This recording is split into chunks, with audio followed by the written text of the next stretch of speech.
Hello, welcome to Krafting Kitty. My name is Erin, and it is Friday, December 20th, which means it is time for Fridays with Fred. What? I missed my last Fridays with Fred, so I apologize. So basically, Fridays with Fred is the day we go through my progress on the project I'm making from this book. It is Knitting the Neighborhood, the official knitting patterns of Mr. Rogers' Neighborhood. But before we hop into that, we need to look at my advent calendar from Ginger Snap. We're getting down, the 20th. A lot of these stickers are coming apart on these. So, the 20th, day 20. So this is yarn dyed by Ginger Snap, and it's in collaboration with Imagined Landscapes. So I got a pattern with it for a little Gnome and a little snowman. And let's see, 1, 2, 3. Oh, this is pretty. Okay, so this is primarily brown, but there are green speckles, and there's kind of it's a purple tone. I'm trying to decide if it's like mauve or purple mauve, or what to call it. It's kind of lilac-y. It's very lovely. It's very delicate. Okay, good. The purple is coming through. Not sure if the green there you go. Green speckles. Very pretty. This is gorgeous. So pretty.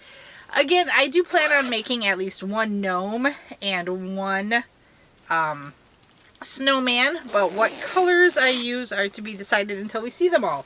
Here's the little bag that came with it. So, we have 4 more days of this, and then we have the candy cane bag to see what's there. And then, as a reminder, I do have a 12-day opening from Dragon Horde yarn that's supposed to be based on the 4th Wing series. We will start that on December 25th and do that as the 12 days of Christmas. Okay, so what are we doing? Here's my project bag. The project we're working on here, basically the deal is I'm going to make everything in this book, but you guys are going to tell me what order I do it in. So when I finish a project, we vote, and then that's what I make. I am on my 5th project, and we are making another sweater. It is the Nurture Cardigan. The pattern is designed by Carla Patrick, and there it is on the lovely model. You can see it's got some cabling on the front by the zipper, and then a cable up the arm. So, I did not get tons done on this. You know, it's that time of year, Christmas, organizing the gifts, organizing the kids' dress-up days, organizing these things for the kids' parties, all that kind of stuff. But some progress has been made, and I finished 1 by 1 rib, you guys, is like my kryptonite. So this is the left front panel. I had to think about it. So when last you saw it, I had just barely started the ribbing. So here we are. I finished the ribbing. I've started the panel in earnest, and I have started the, oh, can you see the, I've got my cable doober stuck in there. And I have done a couple of the cable designs, so you can get a good idea of the cable working up. So there we go. It has begun. I am excited. I really, really love cabling. It's such a fun effect, and to me it looked super intimidating until I figured out how to do it. And then once you kind of learn how to do it, you're like, well, that's not a big deal, as so many things in life are. Like socks intimidated the heck out of me. I don't know why I waited till last year to make my first socks, because I love them, and ever since then I've had a sock always on the go. But cables, just such a classy addition to a lot of projects, and pretty easy to whip out once you get the hang of it. So yeah, oh, I should move up my stitch marker so I don't forget. I tend to forget and then work like a couple of rows, so you don't always get a true exact sense of where I was, but I figure it's close enough. And there we go. So I work this for a certain number of inches, and then I will start the armhole shaping. As I said, I finished the back. The back took a little over 2 skeins of yarn. So I have 8. Did I have 8 or did I have 7? 1, 2, 3, 4. I had 8. The pattern, according to the yard, just says it will take about 7.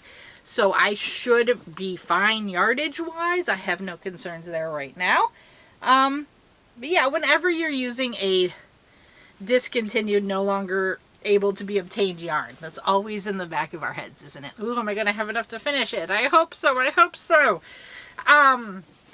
So yeah, there we go. Quick update on that. I wanted to make sure we touched base.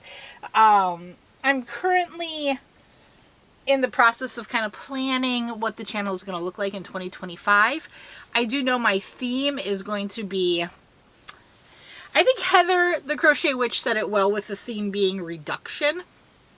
I want to focus on managing my yarn collection and using from that primarily, with reducing the number of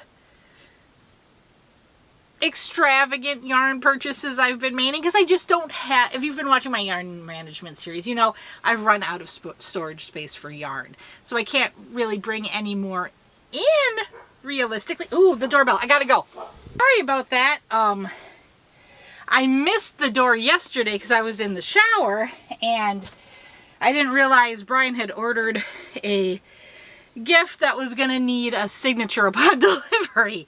So yeah, I saw the dreaded UPS will try to deliver again sticker, and I was like, no! So, I'm glad I heard the doorbell. We have a faint doorbell, and you know they use fabric and drapes and fiber to soundproof rooms? I am basically surrounded on 3 sides by fabric and yarn. But yeah, so reduction is going to be the theme. We're looking at managing the collection because I just can't bring in the yarn if I have no place to put it. I will still be making purchases when I see new yarn, but they'll be greatly reduced. So like maybe I'll get 2 skeins of a colorway. Now I did go crazy with the Joann's Christmas yarn. That was a naughty and I had to punish myself, but I have not done that again. And yeah, I've lost my train of thought. Okay, so working on just managing and using and looking at what I have and saying, am I actually going to use this yarn, or would this yarn be better placed in another home where someone might actually use it, rehoming the yarn? And I have Whip Island. I've got so many whips, so focus on really working down those whips. And so I've got started projects, and then I have projects where I have the yarn. I knew exactly what I wanted to do with it, so I've got the yarn in a project bag with the pattern and the needles and everything ready to go.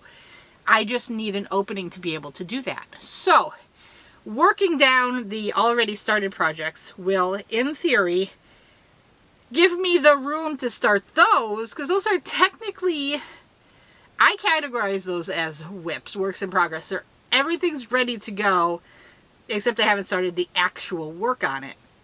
Now, those type projects are the ones I'm storing in the craft room. Whip Island are the already started projects, but amongst those bags of projects are little things I may have forgotten about. Like when I'm doing the Mary Maxim yarn reviews, maybe I finish half a hat and show it to you guys and then just set it to the side.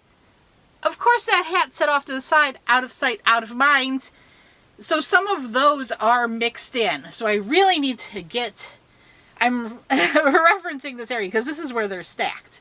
I need to get in here, get through that, and figure out what's going to happen with it. I also really need to work on scrap busting. I've got quite a bit of scraps. On occasion, I've had some pretty good projects where I got rid of a bunch of them. I have sent off some scraps, which was fantastic. I love to share. But I'm not always, like, to me, I don't necessarily want to do a channel giveaway with scraps. I'm more willing to give them to someone I've talked with and they kind of have an idea of what they're getting, because we do have the dogs and the cats, and they'll be smaller amounts, and they're not necessarily enough to do a project with that yarn, and that's why they're in my scrap area. They're not in my storage. If I have enough to do a project, they'll go into my storage. I don't know why I'm blabbering about that in this video. I just feel like talking, I guess. So I'm going to let you go. You're going to hear more about that in the new year, and I think things are coming together. I think I've got a good idea of what next year is going to look like on the channel, and I'm excited. It's do you also get kind of New Year's-itis where it's like, I don't like to make resolutions because that sounds a bit too, I don't know what the word is. A bit, I want to say severe, but that's not the right term. Too binding? Like, I like goals. I don't like resolutions. So yeah, so these are the goals, the ideas, how I think I want the channel to work, and if I find it's not working, we can shift goals. We can merge goals. Goals are malleable to me. Resolutions seem not so malleable. I guess is what I'm saying. But yeah. I'm gonna talk to you guys later. Okay.